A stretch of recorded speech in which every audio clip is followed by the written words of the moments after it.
नामकरण भानुदास झालं. भानुदास महाराज हळूहळू मोठे होऊ लागले. मोठे झाल्यानंतर आता कळायला लागलं आपल्या घराची परंपरा आहे म्हैसाळ ते पंढरपूर वारी करायची. कुठलची? पंढरपूरची वारी. ही वारी करत असताना एक दिवस भानुदास महाराज भास्कर पंतांच्या अर्थात वडिलांच्या माग लागले. बाबा मी पण येतो आज. बाबा म्हणले अरे तुम्ही आलात घरची पूजा नैवेद्य कोण करल?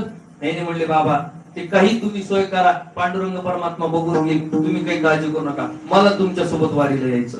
पहिल्या वर्षी नकार दिला, दुसऱ्या वर्षी नकार दिला, तिसऱ्या वर्षी शेजारच्या काकांना जोशी काकांना सांगून पूजा नैवेद्य तुम्ही करा, पण मी माझ्या बाबांसोबत पंढरपूरच्या वारीला जाणार म्हणजे जाणार.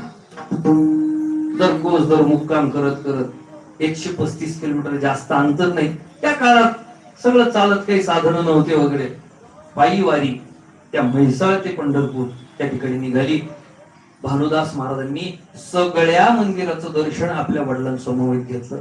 पुंडलिकाचं असेल आणि मग हे सगळं दर्शन घेऊन पांडुरंगाचं दर्शन झालं.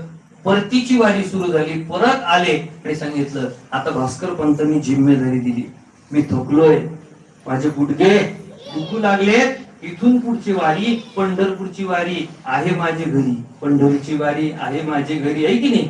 हे नियम आहे आपल्याकडं. हे तीर्थाची वारी करणं हे नियम आहे.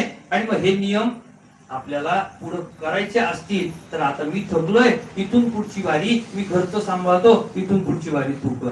म्हणून भानुदास महाराजांनी पुढे ती म्हैसाळ ते पंढरपूर वारी सुरू केली. पण योगायोग तारुण्यावस्थेत आले, विवाहबद्ध झाले आणि मग दररोज मुक्काम कपड्याचा व्यापार करत करत सगळा परमार्थ करत असताना लोक आग्रह करायचे, महाराज आज आमच्या गावचा सप्ताह आहे, आज तुमची कीर्तन सेवा आहे बर का, लवकर या.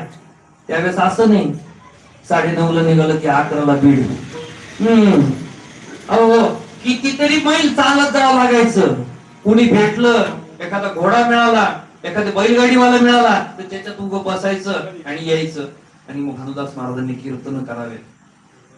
ओळख होत होत होत होत म्हैसाळ कुठं 450 किलोमीटर पैठणून आणि पैठण कुठं. फिरत फिरत पैठणात आले. पैठण हे स्थान त्यांनी निश्चित केलं गोदावरी नदीच्या तीरावर असलेली ही प्रतिष्ठान नगरी. आणि ही सगळी गोष्ट 650 वर्षापूर्वीची सांगतो बरं का, नाथांच्याही आधीची.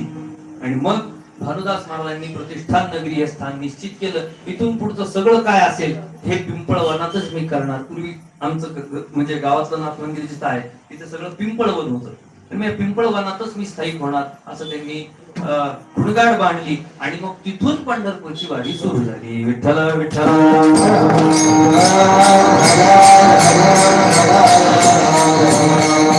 आता भानुदास महाराजांनी पंढरपूरची वारी सुरू केल्यानंतर 1 वर्ष गंमत अशी झाली की 15 दिवस अगोदर, आषाढी वारीच्या 15 दिवस अगोदर एक पंढरपूरचे ब्राह्मण देवता हे आनागुंदीला, कर्नाटक राज्यात आनागुंदी नावाची एक नगरी होती.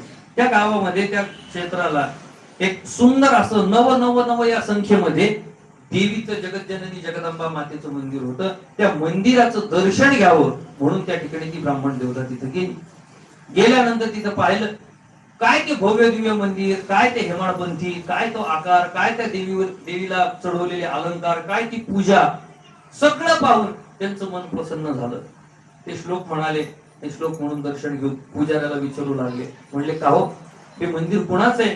पुजारी म्हणले तुम्हाला समजत नाही का, देवीचं आहे. ते म्हणले नाही देवीचं हे आलं लक्षात, पण कुणी बांधलंय, याचे निर्माता कोण आहे? ते म्हणले आमचे राजे साहेब आहेत.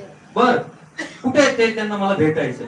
एका शिपायाला दिलं सोबत पुजाऱ्याने, राजे साहेबाला भेटलं. वा वा वा काय सुंदर मंदिर बांधलं राजे साहेब. ब्राह्मण देवता बोलू लागली, पंढरपूरचे ब्राह्मण होते लक्षात ठेवा. आणि म्हणले राजे साहेब लहान तोंडी मोठा घास घेतो, हा कमाल आहे. म्हणले ही जगतजननी जगदंबा माता, हिची तुम्ही सेवा करता, तुम्ही कदाचित शाक्त परंपरेत असाल. आपल्याकडे पण काही काही परंपरा आहे. जो गणपतीची उपासना करतो सर त्याला गणपत्य म्हणलं जातं. जो देवीची उपासना करतो नित्य त्याला शाक्त परंपरा म्हणलं जातं. जो पांडुरंगाची परंपरा जपतो, पांडुरंगाची उपासना करतो त्याला वारकरी परंपरा म्हणतात. या सगळ्या परंपरा आणि मग